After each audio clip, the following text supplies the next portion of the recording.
ചാടിയ കൊടും ക്രിമിനൽ ഗോവിന്ദചാമിയെ പിടികൂടുന്നതിൽ നിർണായകമായത് നാട്ടുകാരുടെ ഇടപെടൽ. 3 പേർ കൃത്യമായി വിവരം നൽകിയതിനാൽ മണിക്കൂറുകൾക്കകം പ്രതിയെ പിടികൂടാൻ സാധിച്ചുവെന്ന് city police commissioner Nitin Raj പറഞ്ഞു. രാവിലെ 9 മണിയോടെയാണ് ഗോവിന്ദചാമിയുമായി രൂപസാദൃശ്യമുള്ളയാളെ കണ്ടെന്ന ദൃക്സാക്ഷി പോലീസിനെ വിവരമറിയിച്ചത്. തളാപ്പിലെ ചായക്കടയ്ക്ക് സമീപത്ത് നിന്നാണ് കണ്ണൂർ സ്വദേശിയായ വിനോജ ഗോവിന്ദചാമിയെ കണ്ടത്. തുടർന്ന് വിനോദും മറ്റൊരു ഓട്ടോറിക്ഷ ഡ്രൈവർ സന്തോഷും ഇയാളെ പിന്തുടർന്നു. സംശയം തോന്നി ഇവർ ഗോവിന്ദചാമി എന്ന് വിളിച്ചു. ഉടൻ തന്നെ മതിൽ ചാടിക്കടന്ന് രക്ഷപ്പെടുകയായിരുന്നു. ഉടനെ പോണ വഴിക്ക് സംശയം തോന്നിയപ്പോൾ ഞാൻ ഉടനെ സ്കൂട്ടർ സ്ലോ ആക്കി നിർത്തിയിട്ട് ഇദ്ദേഹം തൊട്ടടുക്കലുണ്ടായിരുന്നു. അപ്പോൾ അദ്ദേഹത്തോട് ചോദിച്ചു, ഇത് സംശയമാണ്, ഇത് ആരാണെന്ന് ചോദിച്ചു. ഗോവിന്ദചാമിയാണോ സംശയം ഉണ്ടെന്ന് പറഞ്ഞു. ഞങ്ങൾ ഉടനെ തന്നെ സ്കൂട്ടർ തിരിച്ചു. അപ്പം നോക്കുമ്പോൾ ആൾ നടക്കുന്ന സ്പീഡ് കുറച്ച് കൂടിയിട്ടുണ്ട് ആളുടെ. അപ്പോൾ ഞാൻ വണ്ടിയും കൊണ്ട് ഇങ്ങനെ വരുന്നുണ്ട്. അപ്പോൾ ഇയാൾ ഗോവിന്ദചാമി ഓടുന്നുണ്ട് പറഞ്ഞിട്ട് എൻ്റെ വണ്ടിയുടെ സ്റ്റാൻഡ് ബട്ടൺ തട്ടാൻ പറ്റുന്നില്ല.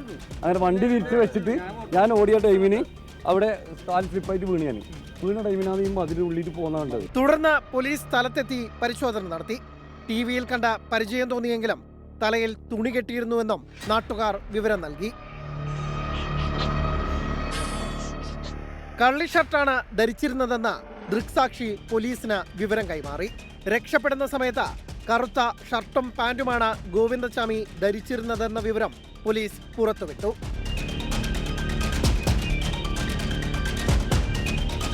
ഗോവിന്ദചാമിയെ പിടികൂടുന്നതിൽ ജനങ്ങൾ നല്ല രീതിയിൽ സഹകരിച്ചുവെന്ന് city police commissioner Nitin Raj. ഏത് രീതിയിലേക്ക് ഈ പ്രതി പുറത്തു വന്നു എന്നുള്ളതൊക്കെ കൂടുതലായിട്ടുള്ള വിശദീകരണത്തിലൂടെ, കൂടുതൽ അന്വേഷണത്തിലൂടെ മാത്രമേ നമുക്കിപ്പോൾ പറയാൻ വേണ്ടി കഴിയുള്ളൂ. പ്രാഥമികമായിട്ട് ഈ പ്രതി പുറത്തു വന്നതിൻ്റെ പിന്നാലെ ഈ പ്രതി കുറച്ചൊരു പ്രിപ്പറേഷൻ നടത്തിയിട്ടുണ്ട്. കുറച്ച് കാലങ്ങളായിട്ടുള്ള ഒരു പ്രിപ്പറേഷൻ നടത്തിയതായിട്ടുണ്ട്. വേറെ ആരെങ്കിലും ഇതിലേക്ക് ഇൻവോൾവ് ആയതായിട്ട് പോലീസിന് ഈ ഒരു അവസരത്തിൽ ഇൻഫർമേഷൻ ഇല്ല.